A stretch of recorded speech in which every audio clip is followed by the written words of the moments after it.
Bonjour YouTube, c'est Portinou, bienvenue pour cette nouvelle partie filmée sur le cycle 9. On continue notre aventure dans laquelle on joue un contrat différent sur chacun des scénarios.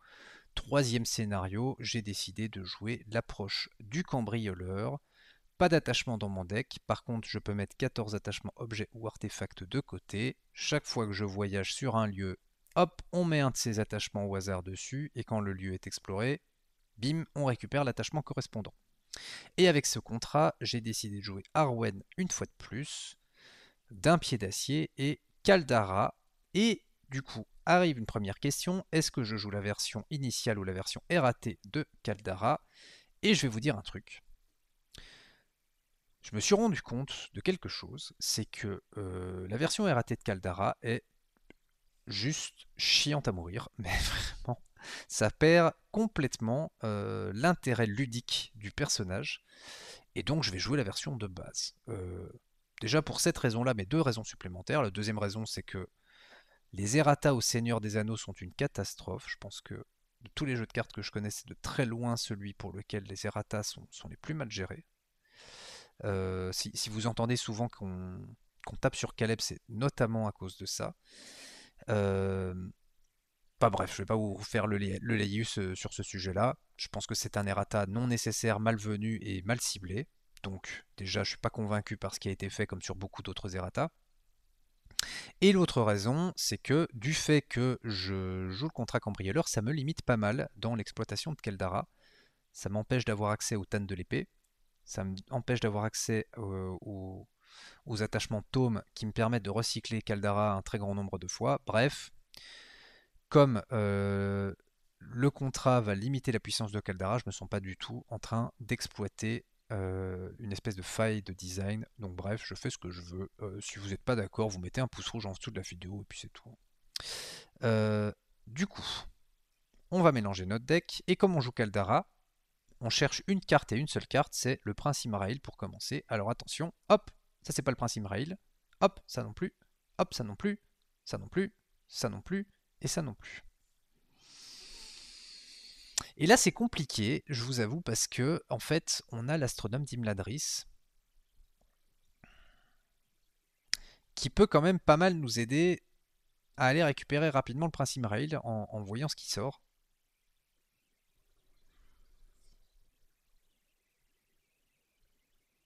Et en plus, j'ai le garde d'Erebor pour m'aider à, s'il est dans les 5 premières cartes, à tout de suite le mettre en défausse.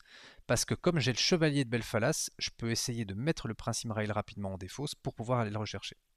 Donc en fait, je vais garder ma main. Parce que je vous ai dit que la cible c'est le Prince Imrail, mais là on a des solutions quand même pour faire venir le Prince Imrail plus rapidement en jeu. Ok, alors le scénario. Le Temple Maudit, il est là pour nous faire cracher du sang. Mise en place, mélangez toutes les cartes quêtes d'étape 2 et placez-les sous cette carte. On y va. Elles sont là, les 4 étapes 2. On mélange. Créez le deck pouvoir du Mordor et placez-le à côté du deck de quête. Le voici, on le mélange. Placez le Tanulkor et tribut au Mordor dans la zone de cheminement. Les voici. Mélangez le deck de rencontre et voilà. Alors le Tanulkor, on ne peut pas l'engager au combat volontairement, il me semble. Euh, Oui, c'est ça, hein. Alors, il a X de menaces. X est égal au nombre d'étapes de quête dans la pile de victoire plus 1. Euh, Et il ne peut pas être engagé au combat à moins que X ne soit égal à 5. Et quand il attaque et détruit un personnage, on place un marqueur de dégâts sur le tribut au Mordor, sachant qu'il a 6 d'attaque, 4 de défense, 9 points de vie, il est indestructible, il est immunisé aux effets des cartes des joueurs, bref, il est pas content quoi. Et le tribut au Mordor, forcé à la fin du tour, mettez un marqueur de dégâts dessus. Ensuite, il y a au moins 4 marqueurs de dégâts dessus. On en retire 4 et on révèle la première carte du deck pouvoir du Mordor. Et si on ne peut pas le faire, on a perdu. Voilà. Et je pense que vous avez compris que le deck pouvoir du Mordor, il n'est pas sympa. Ce sont des effets permanents qui vont nous ruiner la partie au fur et à mesure. Donc ça va être de pire en pire, quoi. Et on ne peut pas choisir le tribut au Mordor comme quête en cours tant qu'il reste au moins un point de vie au Tanulkor. Et quand on a passé le tribut au Mordor, on a gagné la partie. Ça fait déjà beaucoup d'informations, on n'a même pas encore commencé, donc je vous résume, hein.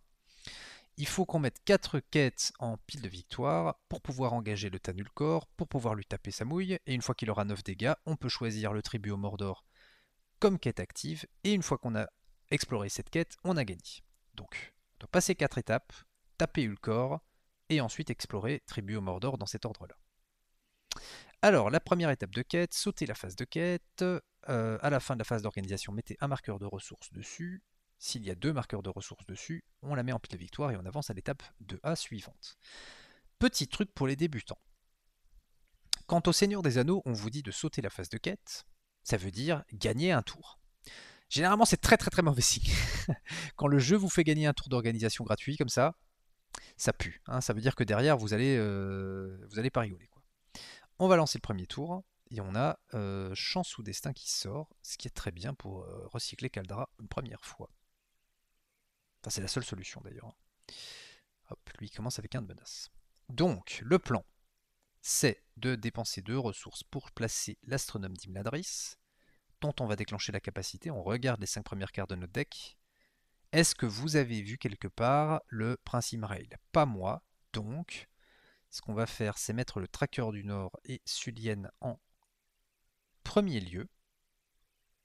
Ensuite, le Charpentier de Navire. Ensuite, le Conseil d'Aileron. Ensuite, Bofur. On va défausser une lumière elfique pour mettre une ressource sur Arwen. On dépense les 2 ressources d'Arwen pour poser le garde d'Erebor. Et donc, on réduit son coût de 2 en défaussant les 2 premières cartes de notre deck. Donc, bim, un Tracker du Nord et Sulienne en pile de défausse. Voilà. Ça nous fait déjà 2 alliés intéressants avec Caldara. Et puis c'est tout, donc on met un marqueur de ressources ici, on met à la fin du tour un marqueur de dégâts sur tribu au Mordor, et on lance le deuxième tour. Je fais le malin, mais je vais oublier des trucs. Hein. Je vous préviens, il y a beaucoup de choses qui se passent dans ce scénario. Je trouve que c'est un bon scénario, mais faut être concentré, quoi. Allez, on refait un petit coup d'astronome. Je connais les 2 premières. Hein. Je sais qu'il y a un conseil d'aileron et qu'il y a Bofur.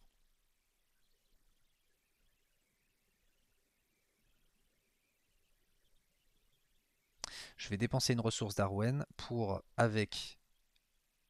Non, non, non, non, non, non, non, non. On va d'abord faire l'astronome d'Imladris. Tant pis, je vois que je ne découvre que 3 nouvelles cartes. Mais il y a le Prince Imrail dedans, je le savais, je l'ai senti. Donc le Prince Imrail, il va venir au-dessus du deck. Il va venir au-dessus du deck. Et ensuite... donc lui, c'est celui que je veux piocher.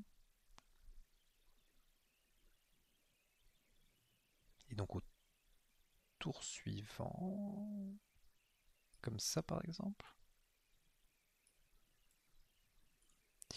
Ok, donc on va utiliser la lumière elfique pour une ressource de Caldara.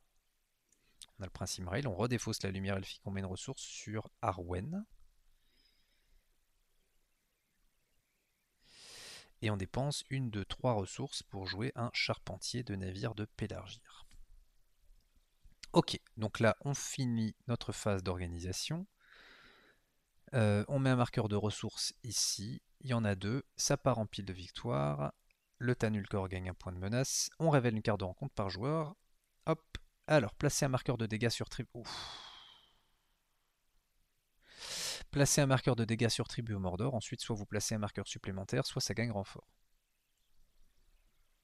Je vais lui donner renfort. Parce que les marqueurs, là, j'ai pas envie de les faire avancer trop vite. Hein. Les trucs là du pouvoir du Mordor, vous n'avez pas envie d'en avoir 50. Hein. Alors, tant qu'il est attaché à un ennemi, fanatisme compte comme un attachement condition. L'ennemi attaché gagne plus 1, plus 1, plus 1, immunisé aux effets des cartes joueurs. Attachez cette carte à l'ennemi orientaux ayant la défense la plus faible. Sinon, ça gagne renfort. Il n'y a pas d'ennemis orientaux. Renfort donc. Une fois révélé, attachez cette carte à l'ennemi orientaux ayant l'attaque la plus faible et qui n'a pas déjà une épée de rune attachée. Il n'y en a pas et ça n'a pas renfort. Donc c'est très bien, il ne s'est rien passé. Alors, la quête. Au début de la phase de quête, défaussez X cartes du sommet du deck de rencontre. X est égal au nombre d'étapes de quête dans la pile de victoire plus 1. Donc il y en a une. Ajoutez 2 de menaces en zone de cheminement pour chaque type de carte différent défaussé par cet effet. Ok.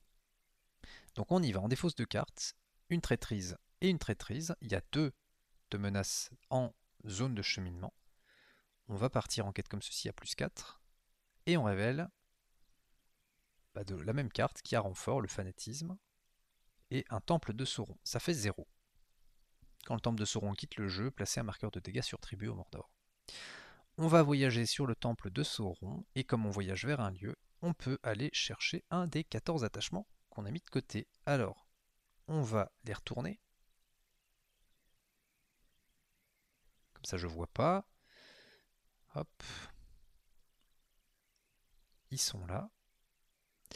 Je les mélange. Et maintenant qu'ils sont mélangés, je vais prendre celui qui est tout en bas. Attention. Hop, une armure ancestrale qui ira très très bien sur notre ami Dain. Donc l'armure ancestrale, boum, elle vient là. Et donc il faudra par contre mettre un marqueur supplémentaire sur le temple de Sauron. Ça c'est ce que nous dit le contrat. Pour ceux qui ne connaissent pas bien le contrat, voilà. Ok, il n'y a pas d'autre ennemi, donc on reste comme ça. On met un marqueur de dégâts sur le tribut au Mordor. Et on démarre un nouveau tour.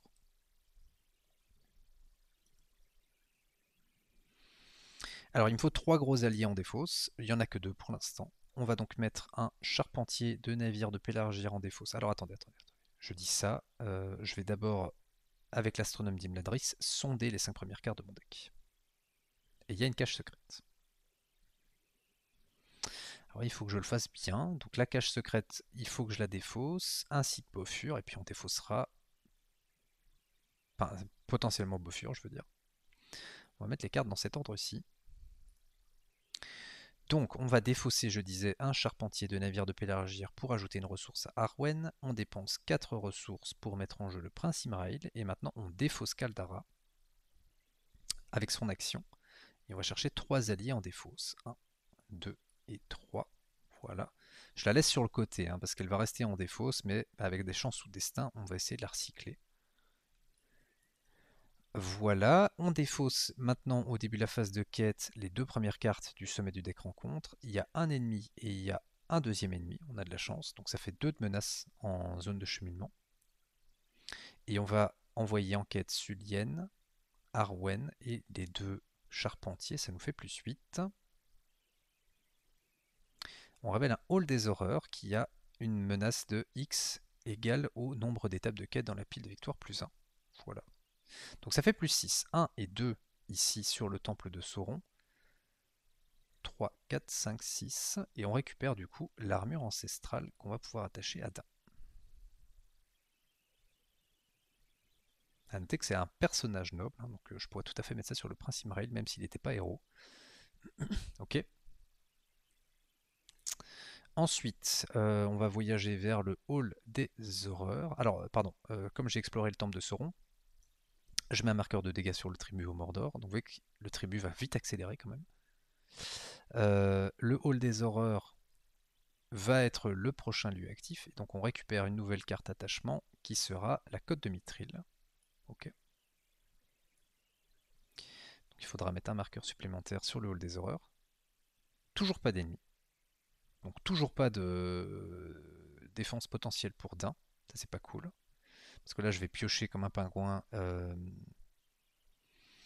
une cache secrète. J'aurais peut-être dû mettre la cache secrète en deuxième carte pour ce genre de cas.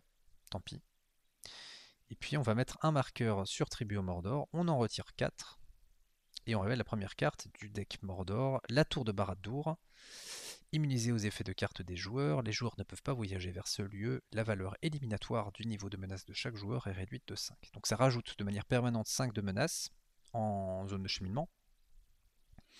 Et en plus de ça, on est éliminé à 45. Voilà, le deck ici, il est sympa. Vous avez compris que ça va bien nous mettre la pression. On va pouvoir démarrer un nouveau tour. Et donc on a pioché la cache secrète, c'est vraiment pas top. Alors lui c'est un héros, il a sa ressource. Je vais avec l'astronome regarder les 5 premières cartes du deck. J'ai des chances ou destin. J'ai pas forcément besoin d'aller piocher les cartes là de mon deck. Donc on va défausser la cache secrète pour gagner une ressource qu'on va mettre sur Arwen. Et on va dépenser 3 ressources pour mettre un troisième charpentier de navire de Pélargir qui a 3 de volonté. Voilà.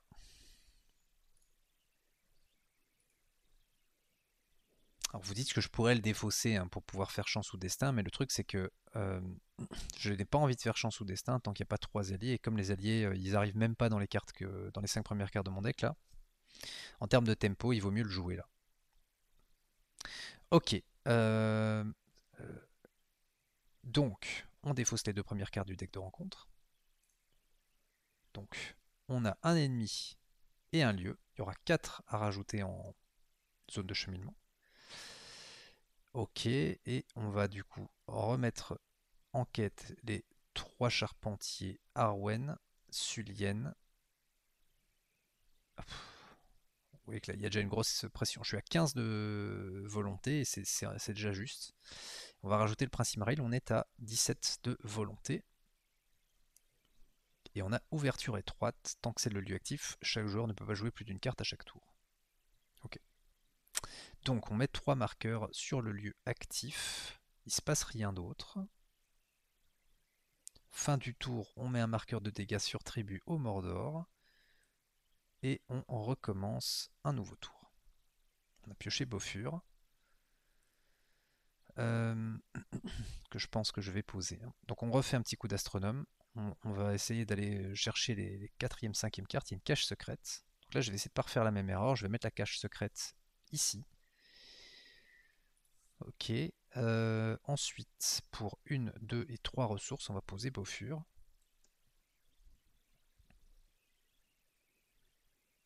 Voilà. Et maintenant, on défausse les 2 premières cartes du deck de rencontre. On a un ennemi et un lieu. Donc il faudra de nouveau mettre plus 4 en zone de cheminement. On va envoyer en quête le tracker du Nord qui va mettre un marqueur de progression sur l'ouverture étroite. Je vérifie qu'il n'y a rien qui m'en empêche. Les 3 charpentiers, Arwen. Est-ce que j'ai défaussé une carte avec Arwen? Je pense pas, hein, donc je vais défausser la lumière elfique pour gagner une ressource. Sulienne, le Prince Imrail, on est à plus 4. Et Bofur, on est à plus 6. Et on révèle un garde d'Ulcor. Tant que le Tanulcor est engagé au combat avec un joueur, le garde d'Ulcor engage au combat ce joueur. Ça fait plus 4. 1, 2, 3 et 4. Quand le hall des horreurs quitte le jeu, chaque joueur inflige X points de dégâts à un personnage qu'il contrôle. Donc on doit mettre 2 dégâts à un personnage. Ce sera pour Bofur, je pense. Ok. Et on récupère la cote de Mithril qu'on peut attacher à un héros. Quand ce héros subit des dégâts, réduisez-les de 1.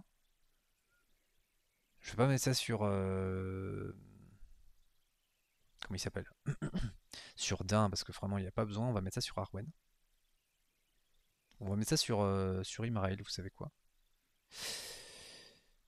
En fait, il y a j'hésite à le mettre sur Imrail parce qu'il y a une quête qui me dit que je dois défausser des cartes de mon deck et je retire de mon board toutes les cartes correspondantes à celles que j'aurais défaussées. Si je défausse un Imrail, je le perds en fait. Donc, on va mettre ça sur elle. Voilà. Alors maintenant, la question, est-ce qu'on va sur l'ouverture étroite qui nous permettra de jouer une seule carte? Je pense que je vais le faire quand même. Ok, donc on va rechercher un attachement avec notre contrat et c'est l'Arkenstone. Très bien, parce que là on nous met une grosse pression sur la quête, donc l'Arkenstone ça va quand même pas mal aider. Et mine de rien, on a 1, 2, 3, 4 personnages uniques qui partent en quête, donc ça c'est plus 4 de volonté, c'est pas mal du tout. Ok, alors on va voyager vers le Tan du... enfin, qu'est-ce que je raconte voyager? On va engager le garde d'Ulcor qui attaque à 4. Je défends à 5 avec Dain. Il n'y a pas d'effet d'ombre, mais je défausse quand même les 2 premières cartes de mon deck pour défausser une cache secrète et ajouter 2 ressources sur Arwen. Hop, voilà.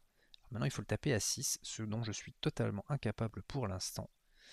Je suis presque tenté de le garder juste pour exploiter Dain, en fait, au maximum, et faire en sorte que Caldara en vaille la peine. Ok, on va démarrer un nouveau tour, mais avant, on met un marqueur de dégâts sur le tribut au Mordor. Vous voyez que le 2e attachement du tribut au Mordor va déjà arriver. Et donc, on va, avec l'astronome d'Imladris, sonder les 5 premières cartes de notre deck. 2 chances ou destin, 1 mineur de Sigil et 2 volonté de l'Ouest. Sachant que j'en ai que 2 dans le deck. Donc là, j'ai envie de garder toutes ces cartes. Enfin, en tout cas, au moins une volonté de l'Ouest. Je vais mettre l'autre au-dessus de mon deck pour la défausser avec Dain quand il défendra. Ça va me permettre de filtrer plus vite. Et le mineur de Sigil, je vais le mettre juste derrière pour le piocher au prochain tour. Sachant que là, je peux jouer qu'une seule carte. C'est pour ça que je suis en train de constater ça. Et je vais dépenser 1, 2, 3, 4 et 5 ressources pour jouer Chance ou Destin et aller rechercher Caldara. Voilà. Alors, phase de quête, on défausse les deux premières cartes du deck de rencontre. On a un ennemi et une traîtrise. Ça met 4 de menaces dans la zone de cheminement. Et on va envoyer en quête tout ce qu'on peut envoyer. Hop, voilà, on est à plus 10. Commence à être sympa. Et je me dis que là, il n'y a vraiment aucun allié qui arrive. J'hésite à défausser le chevalier de Belfalas pour avoir des cibles pour Caldara par la suite. On verra bien. On fait plus 10. On révèle un guerrier de runes qui va engager à 34, je suis à 33. On fait plus 7, donc ce qui fait que ici on peut mettre 1, 2. Vous savez quoi attendez. Je vais maintenant jouer le conseil d'Aileron pour me rajouter un point de volonté. Voilà. Et on fait plus 8. Pourquoi je fais ça? Parce que là je vais devoir défausser une carte au hasard, donc en fait je vais de toute façon défausser le chevalier de Belfalas maintenant avec l'action de Arwen pour gagner une ressource. Et du coup maintenant on fait plus 8. 1, 2, 3, 4, 5, 6, 7 et 8. Voilà, et on retire le plus 1 de volonté que nous a donné le conseil d'Aileron. On récupère du coup l'Arkenstone. On va attacher Arwen. Donc chaque personnage unique gagne un point de volonté. Et lui, il nous engage pas tout de suite. On va le laisser là-haut. Le garde d'Ulcor va nous attaquer. On défend avec Dain, comme on a dit. À 5, il attaque à 4. Le défenseur ne peut pas se redresser jusqu'à la fin du tour. Et avec l'action de Dain, je défausse la première carte de mon deck pour un peu filtrer. Voilà. Et j'attaque à 1, 2, 3. Donc je lui mets 2 dégâts. Ok, et à la fin du tour, je mets un marqueur sur le tribut au Mordor. Il y en a 4, j'en retire 4. Et deuxième carte, on révèle Khamûl l'Oriental. Alors, il est immunisé aux effets de cartes des joueurs. Il engage au combat le premier joueur. Hop, coucou. Seul le joueur engagé peut déclarer des attaquants ou des défenseurs contre Khamûl l'Oriental. Par contre, je peux le tuer. Mais vous voyez qu'il il a exactement les mêmes stats que le Tan Ulcor. 6 d'attaque, 4 de défense, 9 points de vie. Il est gentil, quoi. Il va bien occuper d'un pied d'acier jusqu'à la fin. Ok, nouveau tour.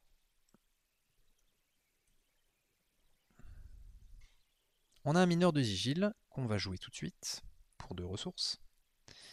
On va, avec l'astronome d'Imladris, sonder.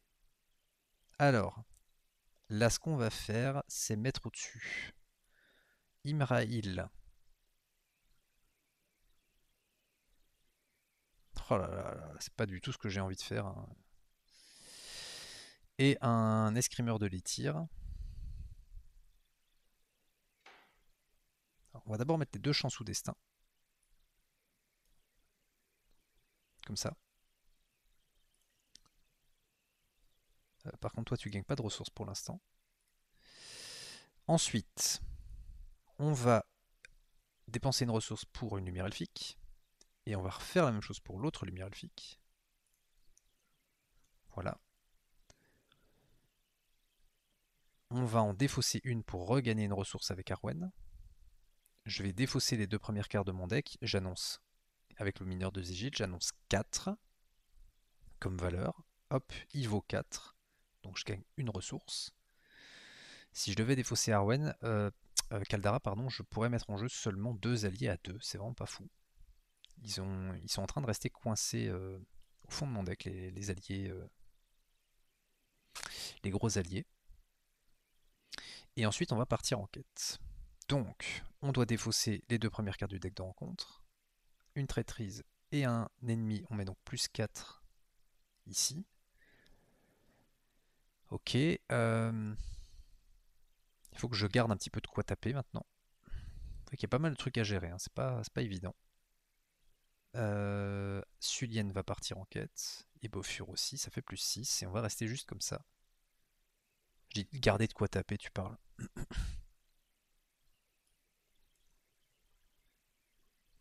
Alors, le hall des horreurs, plus 2 de menace, on fait plus 4. 1, 2, 3, 4. Donc ça part en pile de victoire. Ce qui fait que le Tanulkor gagne un point de menace et le hall des horreurs aussi. Et la nouvelle carte de rencontre, enfin la nouvelle étape de quête nous dit qu'on doit révéler une carte de rencontre par joueur. Elle est là-bas tout à droite. C'est le garde Dulcor. Ok. On va avoir du monde à gérer là. Beaucoup d'ennemis. On va voyager vers un nouveau hall des horreurs et donc on va chercher un attachement. Hop, c'est Glamdring. Peut-être pas plus mal, hein, parce que là il est quand même temps qu'on tape. Euh, D'accord, lui il m'engage. J'ai 3 ennemis à gérer. Alors j'ai oublié ce que faisait la quête. Au début de la phase de quête, chaque joueur défausse les X premières cartes de son deck. X est égal au nombre d'étapes de quête dans la pile de victoire plus 1. Chaque joueur examine les cartes qu'il contrôle et les cartes dans sa main. Si n'importe lesquelles des cartes correspondent à des exemplaires qu'il vient de défausser, il doit également les défausser du jeu. C'est cool là. Donc là, on va faire très attention évidemment. Avec l'astronome, à les mettre dans un ordre qui nous arrange. Donc, une attaque à 6 et 2 attaques à 4. Je vais défendre l'attaque à 6 avec Dain. Il y a 5 de défense. Pas d'effet d'ombre. Pardon, excusez-moi, c'est pas celui-là que je voulais défendre. Mince. Maintenant j'ai vu l'ombre. Bon, tant pis. Et je vais défausser 3 cartes parce qu'on a envie de cycler plus vite. Donc, volonté de l'ouest. Non mais je suis con, j'ai mis ma volonté de l'ouest en défausse. Bon, tant pis. 2, un escrimeur. 3, Joubaïr. Ok. Alors, du coup, Caldara va sauter maintenant pour qu'on aille rechercher Joubaïr et 2 escrimeurs de l'Ithir. Voilà. Bon là, la volonté, ça devrait plus être un problème. Je vais rassembler les alliés non uniques qui ont le même titre pour qu'on s'y retrouve un petit peu. Voilà. Donc là, il y a une attaque à 4 que va défendre Joubaïr. Il fait sauter l'ombre et il prend un dégât du coup. Et il reste une attaque à 6 que va défendre le garde d'Erebor. Infliger un point de dégâts au défenseur. Ça peut être très sale hein, quand vous défendez avec un allié qui n'a plus qu'un point de vie. Il saute donc. Et donc, il y a du monde. Je vais essayer au moins d'en supprimer un. Donc lui, il faut que je le tape à 4 au total. 1, 2, 3, 4, 5, 6. Je peux tuer complètement celui-là, c'est ce que je vais faire. 1, 2, 3, 4, 5, 6. Boum. Voilà.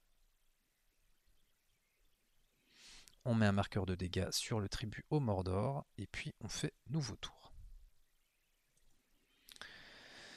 Ok, et donc là maintenant, il faut que je fasse très attention en fait avec l'effet qui est là. Je vais essayer de l'exploiter à mon avantage.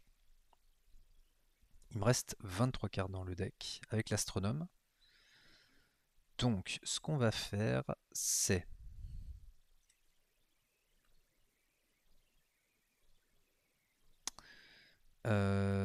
sonder les 5 premières cartes avec l'astronome. Ok, ça c'est très bien. Je vais mettre les deux... Ouais, parfait. Ok, on va mettre les deux trackers du Nord au-dessus. Et ces 3 cartes-là vont être défaussées par l'effet de la quête. Ensuite, je vais incliner le mineur de Sigil. J'annonce 4. Une carte à 4, 2 cartes à 4. Je gagne 2 ressources. Je dépense... Alors lui, c'est de nouveau un héros. Je dépense 1, 2, 3, 4 et 5 ressources avec chance ou destin pour faire revenir Caldara. Ensuite, je redéfausse Caldara, merci d'être passé, pour aller mettre en jeu, hop, 1, 2 alliés et le troisième ce sera Je ne sais plus ce qu'étaient les 3 premières cartes. Vous m'excusez. Euh, Je pense qu'il y avait un garde Erebor. Vous savez quoi? Je vais attendre avant de défausser Caldara. Comme ça, je peux envoyer en quête Caldara, c'est peut-être pas plus mal. Et elle gagne plus 1 de volonté parce qu'elle est unique. On va défausser la lumière elfique pour ajouter une ressource à Arwen. Ok. Donc au début de la phase de quête maintenant, on défausse les 3 premières cartes de notre deck. Un chevalier de Belfalas, ouais c'est ça, il y avait un garde Erebor. Et tester sa volonté, voilà. Et donc, il n'y a aucune de ces cartes que j'ai en jeu ou en main. On a très bien géré là, et on part en quête. Alors maintenant, il faut qu'on accélère vraiment pour la quête. Donc tout ce qui quête correctement va y aller. Plus 11. Mais en même temps, il faut que je les tape eux. Hein, donc, faut pas non plus faire trop n'importe quoi. Bofur, tu vas en quête aussi. On fait plus 18. On révèle une carte. Hop. Le couloir effondré. Une fois révélé, faites du couloir effondré le lieu actif en renvoyant de la zone de cheminement euh, tout lieu actif. Ça, c'est pas cool. Si tu veux bien. Voilà. Forcé, quand il quitte le jeu, infliger un point de dégâts à chaque personnage incliné. Ok, on fait plus 15. Donc 1, 2, 3. J'ai même pas voyagé dessus quoi. Et 12 sur la quête. On met un point de dégâts à chaque personnage incliné. Donc bim, bim, les 2 escrimeurs sautent. Bim, bim, bim. Dans la résolution de la quête, je pense que je mets quand même les marqueurs des escrimeurs de l'étire ici. Hein, parce que je résous d'abord. Pareil pour Bofur. Et par contre, eux ils sautent. C'est pas cool. Alors ouais, je me suis bien fait avoir là. Ok. Ensuite, on revoyage vers le hall des horreurs. Et comme on a de nouveau voyagé dessus, on va de nouveau chercher un attachement. Ça, c'est la bonne nouvelle. C'est Orchrist. Donc Glamdring plus Orchrist. Prince Imrail va être fâché. Maintenant, je défausse Caldara. Et je vais rechercher deux trackers du Nord. Et au moins un escrimeur de l'étire, je pense, ou alors Bofur. Enfin bref, il me faut de la quête. Bofur parce qu'il va gagner plus 1 de volonté grâce à l'Arkenstone. Et alors attendez, parce que là, qu'est-ce qui se passe? Ils sont pas morts hein, avec un dégât tuerie ou quoi? Bon, le jeu bug, il pense qu'ils sont morts là, Charpentier. Ok. Donc, voilà. Je pense que j'ai rien oublié. Il est à 34, je suis à 32. Donc pour l'instant, ça va. Attaque à 6 et attaque à 4. Ok. Maintenant, je vais défausser à l'aveugle. Hein. Je vais refaire un petit coup de chance au destin pour aller rechercher Caldara maintenant. Voilà. Ça a l'air dressé. Pourra toujours servir. Alors, l'attaque à 6, je la défends avec d'un. L'ennemi attaquant gagne plus 1. Ok. Je vais défausser 1, 2, 3 cartes de mon deck. Je prends pas de dégâts. Lui attaque à 4. Alors Arwen, elle prend pas le dégât en fait. Hein. Pardon, avec la côte de Mithril. Lui, il attaque à 4, donc on disait, c'est Joubaïr qui défend, il défausse son ombre et il prend un dégât au passage. Ok. Donc lui, il faut le taper à 4 au total. 1, 2, 3, 4, tu meurs. Est-ce que je peux faire des dégâts à Kamoul? Je pense que je peux, si je redéfausse Caldara. Je vais redéfausser Caldara pour mettre en jeu 3 alliés de ma défausse. Donc Glorfindel, évidemment. Et je pense que je vais quand même exploiter ces deux-là parce qu'il faut que je les remette en jeu assez rapidement. Donc on va récupérer une astronome d'Imladris ainsi qu'un chevalier de Belfalas. Et quand il entre en jeu, je peux ramener dans ma main un Gondor. Donc lui, il est Gondor. L'autre chevalier de Belfalas. Voilà. Et donc Caldara est redéfaussé. Glorfindel, chevalier de Belfalas, astronome d'Imladris. J'incline maintenant l'astronome d'Imladris et je déclenche sa capa. Ok, je vais mettre au-dessus de mon deck Emery. tenir et combattre. La cache secrète et une autre astronome derrière. Alors attendez, parce qu'il y aura d'abord Emery. Donc je vais devoir défausser une cache secrète, ainsi que le prince Imrail. Et est-ce que j'ai besoin du deuxième astronome? Je ne pense pas, donc je vais mettre l'astronome comme ceci. Puis il y aura un tenir et combattre pour aller rechercher un allié, potentiellement l'astronome elle-même. Du coup, on va taper à 1, 2, 3, 4, 5, 6, 7, 8, 9, 10. Ça lui fait 6 dégâts. Ok. On met un marqueur de dégâts sur tribu au Mordor et on démarre un nouveau tour. Et Imrail est de nouveau un héros. On a pioché du coup Emery, on la met en jeu. On défausse les 3 premières cartes de notre deck. Une cache secrète aux surprises qui ajoute 2 ressources à Arwen. Le prince Imrail et une deuxième astronome. Je vais réincliner l'astronome pour regarder les 5 premières cartes de mon deck. Donc là on a Elfelm. Ce que j'aimerais maintenant c'est une tombe de nain pour aller rechercher un tenir ou combattre dans ma défausse. Donc mineur de Sigil, Elfelm. Je voudrais bien défausser Elfelm. Je pourrais... En fait, je peux faire tenir et combattre pour aller chercher un mineur de Sigil, défausser Elfelm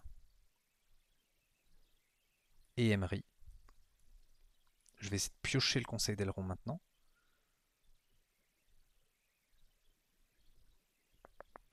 Faut pas que j'oublie l'effet de la quête. Donc je vais devoir défausser 3 cartes du sommet. Donc on va essayer de défausser Elfelm, tenir et combattre, et le mineur. Voilà, on va la jouer comme ça. Maintenant pour 2 ressources, je joue tenir et combattre, et je vais rechercher dans ma défausse un allié, comme ceci, et pour 2 autres ressources, on va mettre en jeu un autre chevalier de Belfalas. Ok. Du coup, on défausse les 3 premières cartes de notre deck. 1, 2, 3. Aucune de ces cartes n'est en jeu. Et on part en quête avec les 3 cocos. Avec Arwen, avec Sulienne. Faut pas traîner. Bofur. Et un escrimeur de l'étire, on est à plus 11. C'est trop juste. Donc, on va également envoyer en quête Glorfindel. Ça fait plus 15. Je me demande si c'est pas encore trop juste. Donc on va également envoyer le prince Imrail. Ça fait plus 18. Alors, attacher cette carte à l'ennemi oriental ayant l'attaque la plus faible. Lui donc, et ça renfort. Perdu dans le noir, chaque joueur place les 10 premières cartes de son deck face cachée sous son compteur de menace. Quand cette étape est passée, chaque joueur mélange dans son deck toutes les cartes situées sous son compteur de menace. Après qu'un joueur a augmenté son niveau de menace, il défausse la première carte située sous son compteur. Il me reste plus que 8 cartes. Je vais les mettre en dessous de la quête annexe, parce que j'ai pas de compteur de menace ici. Vous voyez qu'il y a des tombes de nains que j'ai pas envie de voir être défaussées.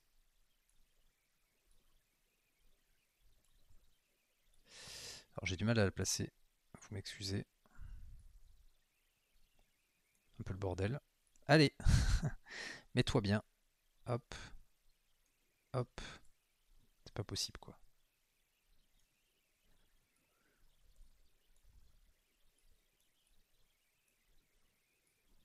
Voilà, et voilà, et voilà. Voilà, ok. Donc il n'y a plus que 8 cartes. Il faut que je récupère une tombe de nain. Ok, on fait plus 18. Donc, on explore le lieu actif. Hop, on récupère donc Glamdring et Orchrist. On va mettre les deux sur le prince Imrail, qui va donc attaquer à 6. On explore la quête. Il y a donc maintenant une troisième étape de quête en pile victoire. Plus qu'une pour taper Ulcor.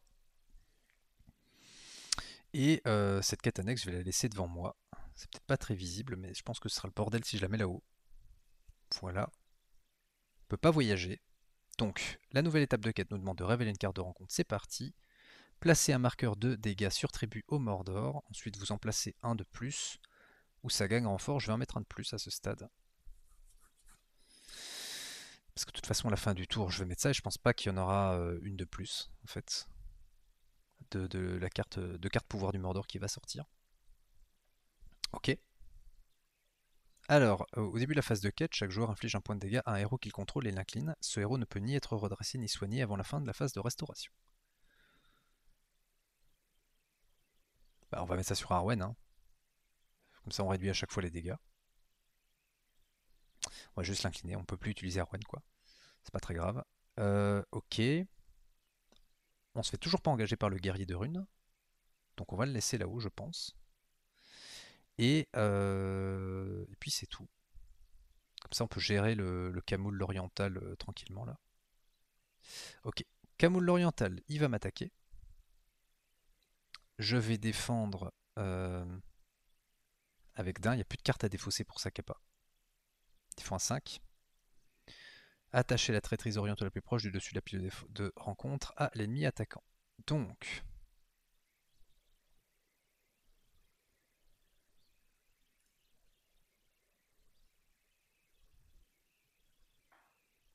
il faut trouver un. La voici. Hop, il gagne archerie 2. Bon, si tu veux. Un dégât sur Dain. Attaque à 6, il défend à 5. Et donc, Camoul l'Oriental. Je vérifie, mais il n'y a rien qui dit que je peux pas le tuer. Donc, 1, 2, 3, 4, 5, 6, 7, 8, 9, 10. Ça suffit amplement pour le tuer. Ok. Je vais monter ma menace, donc je défausse la première carte sous perdu dans le noir. Et on passe au nouveau tour. Mais avant, je défausse les 4 jetons de tribu au Mordor. Hop. Sous l'œil attentif, chaque joueur avec plus de 5 cartes dans sa main défausse des cartes jusqu'à ce qu'il n'en ait plus que 5. Après qu'un joueur a pioché une ou plusieurs cartes, il augmente de 1 son niveau de menace. Bah écoutez, j'ai envie de dire, il se passe plus rien avec ça. Donc il faut juste que je fasse gaffe parce qu'à 45 je suis éliminé. Donc je me dis que je vais peut-être rusher. Et on va sur l'héritage du Mordor. J'incline Arwen avec le forcé. Et j'envoie en quête les 3 charpentiers de navire. J'envoie en quête Glorfindel, un escrimeur, Bofur, Sullienne, Emery et le prince Imrail. On est à plus 15. On révèle une carte de rencontre. Le Tanulkor effectue immédiatement une attaque contre le premier joueur.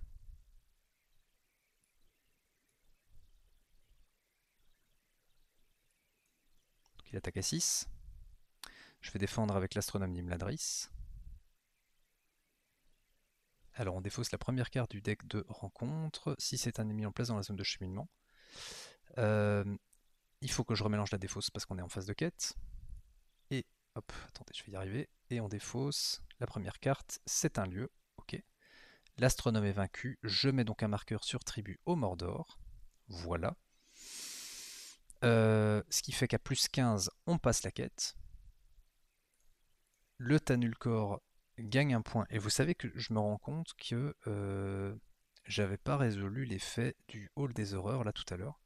J'aurais dû mettre des dégâts sur un de mes persos. En l'occurrence 4 dégâts, je les aurais mis sur Glorfindel je pense. Ah non, 4 dégâts, il serait mort. Sur qui est-ce que je les aurais mis du coup? 4 dégâts, mais j'aurais pu en annuler un.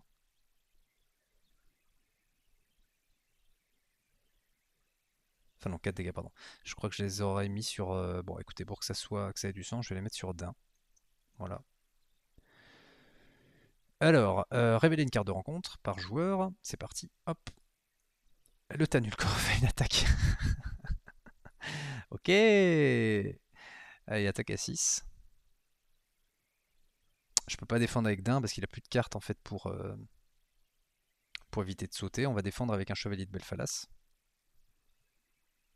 Si c'est un ennemi en place en zone de cheminement, c'est pas un ennemi. Ok.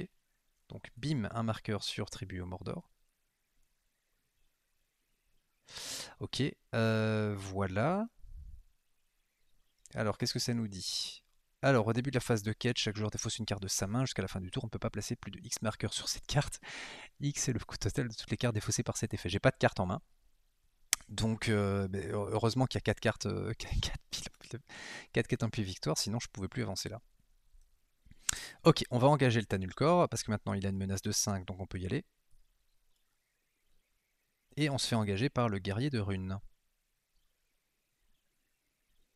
En fait, ouais, ouais. Tanulkor, là je vais pas savoir le taper, je vais attendre un tour. Ok, le guerrier de rune va m'attaquer à 5. Je vais défendre. Est-ce que je défends avec Dain? Je prends le risque ou pas? C'est un peu foufou, hein. Je vais défendre avec un chevalier de Belfalas. Gagne plus de défense jusqu'à la fin de la phase. Ok, donc il faut le taper à 9. 1, 2, 3, 4, 5, 6, 7, 8, 9, 10. Et je le tue. Ok, je monte ma menace, donc je vais défausser une carte d'ici. Et on commence un nouveau tour. Ok, et donc là je vais partir sur la quête annexe. Je dois défausser une carte de ma main, j'en ai pas. Donc on y va, on part en quête comme ceci. Alors je mets un marqueur de dégâts sur le tribut au Mordor, j'avais oublié, je suis à plus 16. Je vais redresser Glorfindel, ça me paraît pas nécessaire du coup. Hop, un garde Dulcor, on fait plus 10. Donc toutes les cartes qui étaient là en dessous, on les remélange dans notre deck du coup. Cette carte pas l'empile de victoire. Et c'est pas une étape de quête, c'est juste une quête annexe. Donc je crois que c'est pas que ça compte pour la menace de Ulcor. Maintenant je l'engage. Et je me fais également engager par le garde d'Ulcor. Une attaque à 6 et une attaque à 4. Donc, l'attaque à 6, je la défends avec Dain. Le personnage défenseur ne peut pas se redresser jusqu'à la fin du tour. Il devrait prendre un dégât, je défausse une carte de mon deck pour annuler ce dégât. Et le garde d'Ulcor attaque à 4. Et je défends avec Joubaïr, qui enlève l'ombre et qui meurt. Voilà. Et alors Ulcor, là il faut le taper à 13. Donc 1, 2, 3, 4, 5, 6, 7, 8, 9, 10, 11, 12, 13. Ok, ça lui fait 9 dégâts. Et on va taper à 1, 2 et 3 sur l'autre pour la forme. Voilà. À la fin du tour, je mets un quatrième dégât sur Tribu au Mordor. On révèle une carte qui est quand un ennemi non unique engage un joueur, il ne peut pas subir de dégâts jusqu'à la fin du tour. Waouh. Et on fait un nouveau tour. Ok, alors avec Arwen, je vais faire lumière elfique. Enfin avec Arwen, avec n'importe qui, parce que les ressources là ça va. Je pioche une autre lumière elfique. Je vais jouer une deuxième lumière elfique de ma défausse. Piocher une carte. Je dépense 2 ressources pour mettre le chevalier du Belfalas, qui me permet d'aller chercher un autre chevalier du Belfalas dans ma défausse. Je le paye, qui me permet d'aller chercher, vous l'avez compris, un autre chevalier du Belfalas, que je paye. Est-ce que j'ai encore des alliés Gondor? Oui. Je défausse une lumière elfique, je rajoute une ressource à Arwen et je vais la garder pour tester sa volonté. On part sur Tribu au Mordor. Allez, il y a là, c'est le dernier tour, on y croit. Part en quête, tu vas en quête, tu vas en quête, tu vas en quête, tu vas en quête, tu vas en quête. Plus 26, en avant Guingamp. Fanatisme, une fois révélé, attachez cette carte à l'ennemi orientaux ayant la défense la plus faible, sinon ça gagne renfort. Tester sa volonté, on annule le renfort. On fait plus 26, voilà. Cette étape, donc on fait plus 26, on fait largement plus que plus 12. Voilà, cette étape ne peut pas être la quête en cours tant qu'il reste au moins un point de vie au Tanulkor, il n'a plus de point de vie. Quand cette étape est passée, les joueurs ont gagné la partie. Et voilà. Eh ben, c'était c'était difficile. J'ai souffert. C'est un bon scénario qui fait bien souffrir, hein. Si vous cherchez un scénario avec du challenge, il est bien corsé à chaque fois. J'espère que cette vidéo vous aura plu. J'espère que vous aurez apprécié le deck Caldara Cambrioleur. Vous voyez qu'au final, Caldara, je pense que j'ai dû la faire entrer en jeu 3 ou 4 fois au total. Donc c'est pas non plus abusé. Si la vidéo vous a plu, ben, n'oubliez pas de laisser un petit pouce bleu en dessous. On se retrouvera très vite pour de nouvelles aventures sur ce cycle 9. Prenez soin de vous, jouez bien et à très bientôt pour une nouvelle vidéo. Salut, salut!